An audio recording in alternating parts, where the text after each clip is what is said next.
Hello दोस्तों, स्वागत है आपका इस अपने यूट्यूब चैनल स्टडी डिफाइनर में। तो दोस्तों, आज के इस वीडियो में हम लोग एक और नई वैकेंसी की बात करेंगे जो कि दोस्तों आईबी के द्वारा जारी की गई है। ठीक है, इसमें दोस्तों intelligence bureau SEO tech recruitment 2023 vacancy है। हम लोग इसके बारे में सारा कुछ बात करेंगे।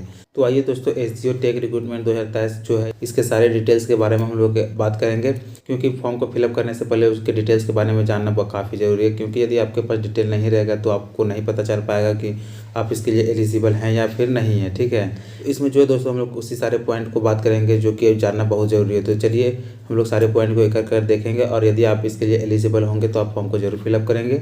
ठीक है, तो चलिए दोस्तों, इसमें से सबसे पहला हमारा जो पॉइंट आता है वो आता है ओवरव्यू। ठीक है, देखिए दोस्तों, ओवरव्यू में जो फर्स्ट पॉइंट आता है वो क्या है कि रिक्रूटमेंट ऑर्गेनाइजेशन। ठीक है, तो इस वैकेंसी का रिक्रूटमेंट ऑर्गेनाइजेशन जो है वो मिनिस्ट्री ऑफ होम अफेयर्स है। ठीक है, इसका रिक्रूटमेंट ऑर्गेनाइजेशन जो है वो क्या है, ministry of home affairs.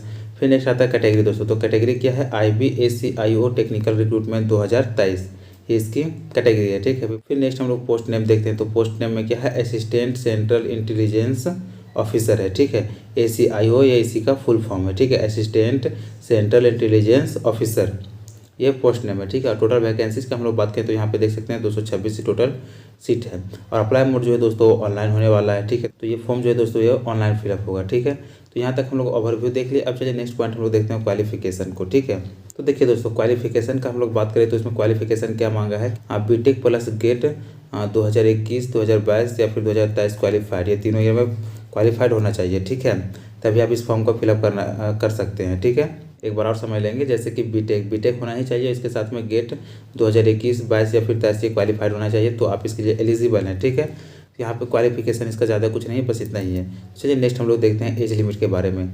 Age limit जो है दोस्तों काफ़ी इंपॉर्टेंट है, क्योंकि एज आपका रहेगा ही नहीं या फिर एज क्रॉस कर जाएगा तो आप फॉर्म को फिलअप नहीं कर सकते हैं। ठीक है, तो इसका एज जो है दोस्तों वो 1/1/2023 को काउंट किया जाएगा, यानी कि 1 जनवरी 2023 को आपका एज काउंट किया जाएगा, वो चाहे मिनिमम एज हो या फिर मैक्सिमम एज। तो मिनिमम एज का यदि हम लोग बात करें तो कितना है, 18 ईयर्स, यानी कि 18 वर्ष। यदि आप 18 वर्ष के हो गए हैं, एक कब, तो 1 जनवरी 2023 को यदि आप 18 वर्ष के हो गए तो आप फॉर्म को फिलअप कर सकते हैं। या फिर आपका अधिकतम आयु मैक्सिमम एज जो है वो 42 ईयर्स होना चाहिए। और 42 ईयर्स कब, तो 1 जनवरी 2023 को।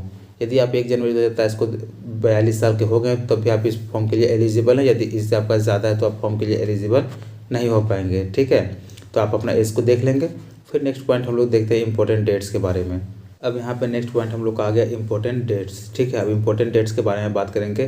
तो देखिए, आपका जो फॉर्म फिलअप स्टार्ट होगा वो यानी अप्लाई स्टार्ट डेट कब से है, तो 23 दिसंबर 2023, यानी कि फॉर्म आपका आज से ही फिलअप होगा। 23 दिसंबर 2023 से आप फॉर्म को फिलअप कर सकते हैं। और लास्ट क्या लिखा है कि लास्ट डेट फॉर अप्लाई, यानी फॉर्म फिलअप करने का जो लास्ट डेट है वो 12 जनवरी 2024 है। ठीक है, यानी कि यहाँ पे आप साफ साफ देख सकते हैं कि 23 दिसंबर से 12 जनवरी के बीच आप फॉर्म को फिलअप कर सकते हैं। ठीक है, इतने दिन आपको फॉर्म फिलअप के लिए दिया जा रहा है। और एग्जाम डेट इसका हम लोग देखें दोस्तों, तो एग्जाम डेट नोटिफाई लेटर, यानी एग्जाम डेट अभी आया नहीं है, तो एग्जाम डेट जब भी आएगा तो आपको जानकारी दे दी जाएगी। ठीक है, तो यहाँ तक हम लोग इंपॉर्टेंट डेट्स को देखें। तो आप लास्ट डेट का इंतजार ना करें, फॉर्म यदि आप इसके लिए एलिजिबल है तो फॉर्म को पहले फिलअप करें। चलिए दोस्तों, नेक्स्ट हम लोग पॉइंट देखते हैं यहाँ अप्लाई फी। ठीक है, यानी एप्लीकेशन फ़ी कितना लगेगा। यहाँ पे एप्लीकेशन फ़ी में हम लोग देखेंगे दोस्तों, तो जनरल, OBC या फिर EWS के लिए कितना है, तो 200 रुपया है। ठीक है, यदि आप जनरल कैटेगरी से हैं, OBC कैटेगरी से या फिर EWS कैटेगरी से, तो आपको 100 रुपये का पेमेंट करना पड़ेगा। और यदि SC ST या फिर PWD हैं तो इसके लिए कितना है कि मात्र 100 रुपये का पेमेंट करना पड़ेगा। ठीक है, इसमें पेमेंट जो मोड है वो भी ऑनलाइन है, यानी कि आप पेमेंट जो करेंगे वो ऑनलाइन मोड में ही करेंगे। ठीक है, यहाँ पे हम लोग एप्लीकेशन फ़ी को देख लिए। अब नेक्स्ट पॉइंट हम लोग आता है सिलेक्शन प्रोसेस। ठीक है, तो देखिए सिलेक्शन प्रोसेस का जो पहला पॉइंट है वो क्या है, shortlisting on the basis of GATE score, यानी 1000 मार्क्स या 1000 का आपका जो गेट स्कोर होगा।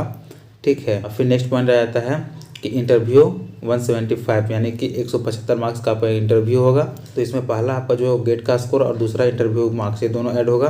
और इसमें इसके बाद फिर आपका जो थर्ड पॉइंट आ जाता है डॉक्यूमेंट वेरिफिकेशन। ठीक है, डॉक्यूमेंट वेरिफिकेशन होने के बाद लास्ट में आपका हो जाएगा मेडिकल एग्जामिनेशन। ठीक है, तो इस तरह से हम लोग यहाँ पे देखें कि फर्स्ट पॉइंट क्या होगा कि आपका गेट में जितना स्कोर रहेगा, कितना 1000 में से आप जितना स्कोर लाएंगे वो, और प्लस में क्या है कि इंटरव्यू 175 मार्क्स का होगा। इसके बाद थर्ड पॉइंट में आपका जो डॉक्यूमेंट वेरिफिकेशन होगा, और तब सबसे लास्ट में क्या होगा, आपका मेडिकल एग्जामिनेशन।